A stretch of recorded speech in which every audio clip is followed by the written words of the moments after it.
Therefore, since the promise of entering his rest still stands, let us be careful that none of you be found to have fallen short of it. We are in Hebrews chapter 4. We've been in Hebrews chapter 3 and 4, looking at this admonition to not be like the Jews of old who didn't enter the promised land because they lacked faith. They didn't follow the minority report. They went with the majority report of the spies.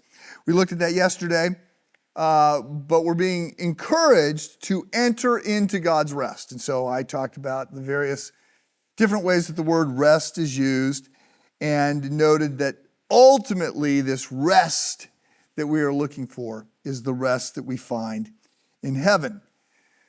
Now, we need to be careful when we interpret the Bible in any sort of allegorical or symbolic way.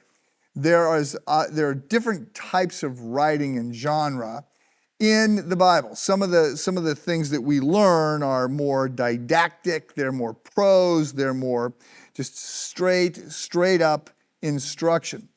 Some of the things that we learn from events. And so we are seeing truth that gets played out for us, examples that we want to follow or not follow. And so the book of Hebrews, again, it's a Jewish sermon in that sense. And so the listeners to this the readers of this are Jews. They know the story. And so there's these flashbacks to the Jews.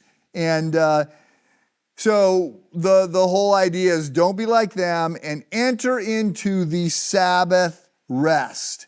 And so this perfect peace, again, that we get to enter into in heaven. And that's the total. When somebody passes away, sometimes someone will say, may they rest in peace. You've seen R.I.P., rest in peace.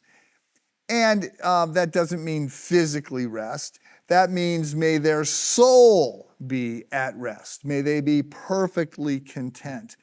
And this, of course, has more punch when you realize that part of what is said about hell, the description of hell, is that there is no rest in hell. So it's against this backdrop that we are going to hear and unpack today, tomorrow a little bit, how we find that rest, how we make certain that we are at peace with God and with the world and with other people, and that we don't allow the good news to escape from our grasp. So, chapter 4, I read the first line. First word, again, this is, I think, like the third time so far in the book of Hebrews that a chapter has begun with the word therefore, which drives some people crazy because it represents a break in the flow of the argument. You know, whenever you run across the word therefore, you have to ask, what is the word therefore? Because it's representing, there's an argument that's been made. Now we're pivoting back to get to the conclusion of the argument. Therefore, since the promise of entering his rest still stands, let us be careful that none of you be found to have fallen short of it. So there is a little fear that is implied here, right? Don't miss out. Don't fall short. FDR famously said, we have nothing to fear but fear itself. Memorable line. Not true in any real way. There are plenty of things to fear. And one of the things that is being developed here is that we should be fearful of missing out on the rest of God. And we don't want to fall short of that. We don't want to miss the opportunities that are extended to us to be reconciled to God.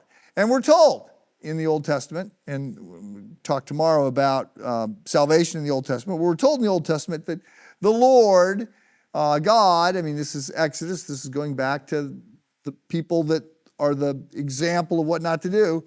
We're told that the Lord, the compassionate and gracious God, slow to anger, abounding in love and faithfulness, maintaining love for thousands and forgiving wickedness, rebellion, and sin. So God is gracious and compassionate. The God of the Old Testament and the God of the New Testament are the same God. He is gracious and compassionate, but we need to embrace that grace. We will unpack this more tomorrow. Have a good day.